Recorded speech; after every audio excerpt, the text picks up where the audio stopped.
Thank you for tuning in to Fancy Free Philosophy. Today, we'll look at the latest Trump approval ratings and the Democrat primary polls. CNN has a new employee, and a certain state might decriminalize polygamy on episode 2 of Fancy Free Times.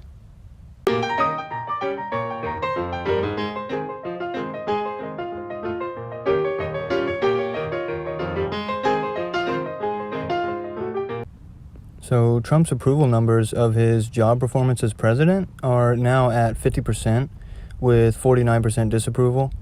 You know, that may seem just sort of bleh, like average, but that's a peak pretty much. I don't think he's ever gotten more than 52%. He was usually at the mid to low 40s in approval ratings for like the first 2 years of his presidency. And ever since impeachment proceedings began last fall, his approval numbers have been creeping up. So personally, I'd put his odds to win re-election at about 65, maybe 70%, just based on his achievements, the economy. His latest State of the Union speech was pretty well done, and a lot of people, based on the polling, really thought it was good. And the candidates in the Democrat primary, just based on his potential rivals in the race, it seems like generally like a weak field. There's some enthusiasm for Bernie, and you have Bloomberg has a lot of money he can spend, but I think just generally speaking, it's a fairly weak field. Also, Bernie Sanders is leading in the national Democratic primary polls by an average of 10 points, based on the Real Clear Politics poll average, which averages various polls like the Emerson poll, the Economist /YouGov poll, the Morning Consult poll, and so on.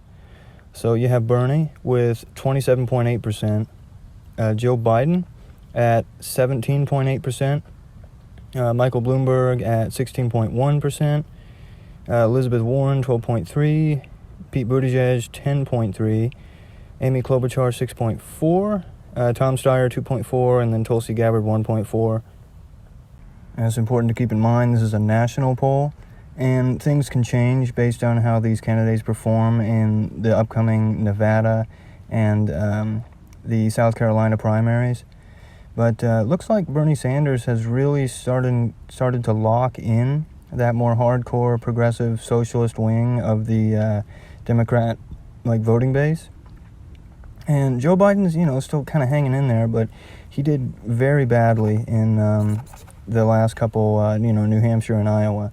So basically, I think it's looking like if he doesn't get at least second in Nevada and first place in South Carolina, it's going to be looking pretty rough. His candidacy is probably going to fall apart. In South Carolina, a huge portion of the Democrat primary voters are black.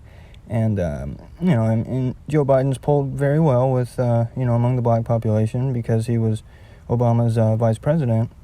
So he's really counting on those black voters to come out and vote for him in South Carolina. And but basically his whole argument is that he's the most likely candidate that's going to be able to beat Trump. He's the most electable. And if he doesn't have a decent result in these next couple primaries, that argument's just going to fall apart, and basically his main argument for being the nominee is just falling apart. So if he doesn't do well, then it's not looking good. And then it looks like Michael Bloomberg will probably swipe that more moderate lane from Joe Biden, and it'll be if Joe Biden's gone, it'll look like Bernie, and then Bloomberg and Pete Buttigieg will be fighting over that moderate lane, even though they're not, in my opinion, they're not really moderate. There's not any real moderates, in my opinion, in the Democrat presidential primary race. There's some that are relatively more moderate than others, but you get the idea. So it's at this point, Bernie with the more hardcore, progressive socialist wing, and then it's a toss-up between Biden and Bloomberg for the moderate lane, with maybe Pete Buttigieg still hanging in there to hold on to get the moderate lane, but it's I doubt it, but it's possible. So for the next story, we have Andrew Yang, who very recently dropped out of the Democratic presidential primary race, has just been hired to be a commentator on CNN, which doesn't really surprise me for two reasons. First, I'll just say, because he actually is, unique and somewhat interesting character. He's more authentic and charismatic than possibly every other candidate out of the total pool of about 30 Democrat candidates, except for maybe a couple. He seems like a halfway decent guy. Yang was the only Democrat candidate who actually accepted an invitation to appear on Ben Shapiro's Sunday special. It's Ben's weekly Sunday show that's like a one-on-one, long-form interview format. So Yang demonstrated at least a little courage and respect for civil discourse, but really, Ben is typically not even mildly adversarial or aggressive on his Sunday special. He's surprisingly friendly. Ben just asks questions, and then he allows a complete answer until the guest finishes answering.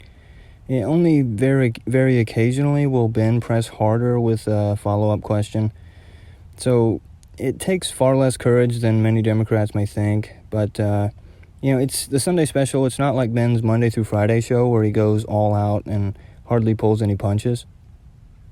But I said halfway decent guy because recently in an interview, I forget which cable show it was, but he advocated for censorship basically on social media. He said they need to, get rid of and censor like false political ads and things like that. And who decides what's false? We've been having these debates, whether higher or lower tax rates are better for the economy, or these political debates have been going on for hundreds of years. So these things, at least in the general public's mind, haven't been settled for hundreds of years. So who's going to decide what's true or false in politics?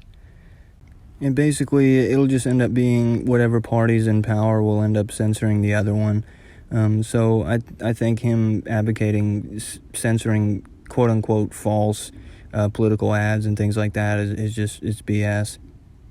But if we're going to give him the benefit of the doubt, then maybe he just doesn't understand the whole free speech issue as well as one might hope. But, like I said, he seems like a fairly decent guy. And then the second reason it doesn't surprise me that CNN is hiring a former Democrat candidate for president is because the corporate media are obviously the media arm of the Democratic Party, which includes New York Times, Washington Post, NBC, ABC, CBS, and MSDNC. MSNBC. For those who haven't realized this yet, we've all been in your shoes at some point, and some people never take them off until they get some fresh kicks in the afterlife. I could write a whole book series on why the corporate media is basically an industry of slick snake oil salesmen, but here's 5 points to get you started. Exhibit A is the main anchor at ABC News, George Stephanopoulos, worked for President Bill Clinton. Exhibit B, MSDNC's Chris Matthews worked for Democrat President Jimmy Carter and Democrat House Speaker Tip O'Neill. Exhibit C, we have Chris Cuomo at CNN. He's the brother of New York's Democrat Governor Andrew Cuomo. And Exhibit D, CNN's Jake Tapper worked for Democrat Congresswoman Marjorie Mezvinsky, and he worked for Handgun Control Incorporated. And Exhibit E, we have at ABC, Cokie Roberts' dad was House Democratic Majority Leader Hale Boggs. I can give you at least 50 more of these. Seriously, all you have to do is ask. But I'll stop there for now. If you haven't already noticed that the corporate media are Democrat hacks who pretend to be journalists, well, don't you fret, old sport. I'll make a separate video about that. It sounds like Andrew Yang just got a pretty sweet job, though, which is totally cool with me. What I object to is more of the bigger picture. of how most of the press pretend to be fair and objective and are not honest at all about actually being Democrat activists. The next story I have is the Utah State Senate voted 29-0 to decriminalize polygamy.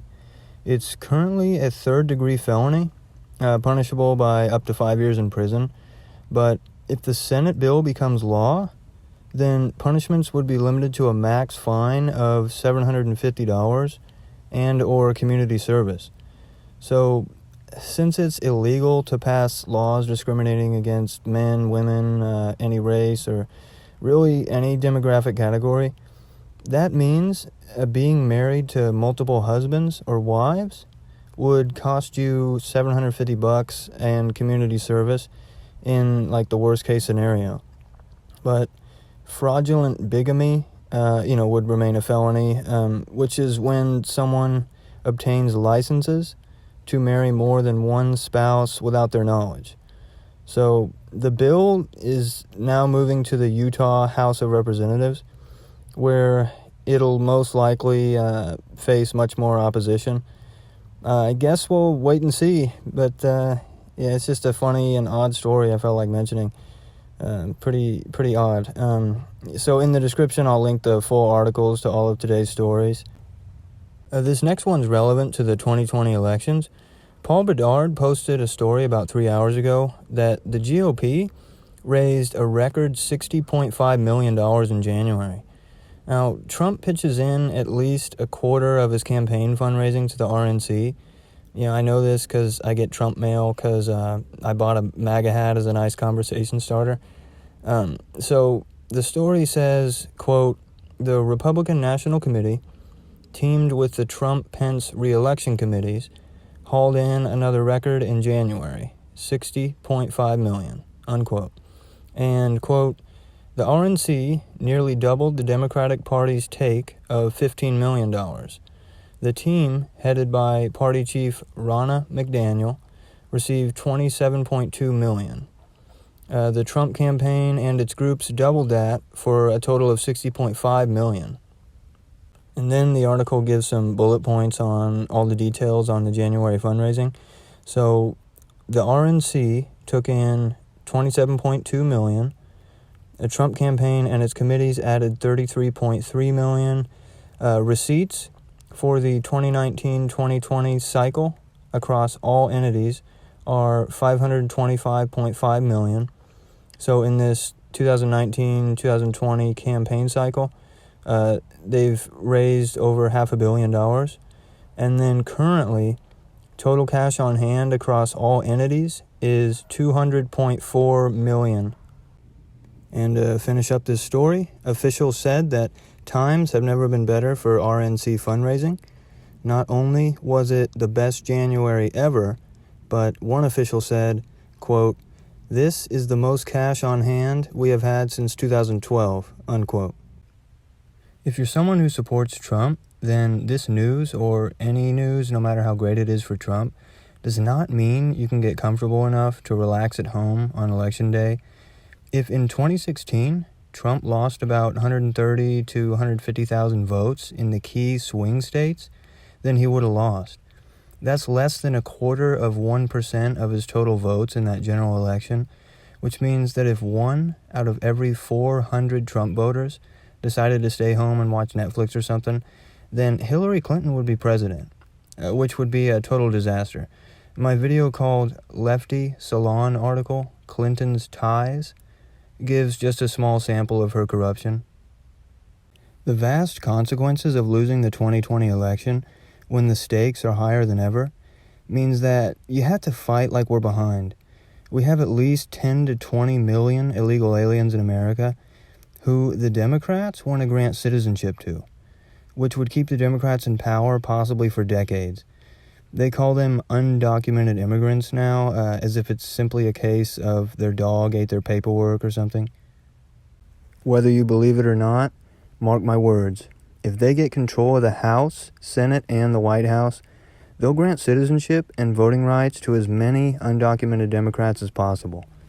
Hispanic immigrants, this is like the first immigrant that comes, they vote about 79% Democrat, and their grandkids vote 70% Democrat. So it takes a few generations to get below 60%. If saying these facts out loud is somehow racist, like some progressives accuse people of when they discuss these things, then the Democrats importing voters based on their race is definitely racist. I'm only speaking words here, but the Democrats are taking vast systemic action based on the race and voting patterns of these demographic groups. And they already have sanctuary cities, counties, and states, which are magnets that draw illegals into deep blue voting zones. So by boosting the population numbers, it increases the number of voting districts in these deep blue areas. So it's a cheater's way for Democrats to win more seats. So if you don't believe my earlier claim that they'll hand out citizenship like candy in order to legalize millions of voters, then I don't know what to tell you. But that's just with immigration policy.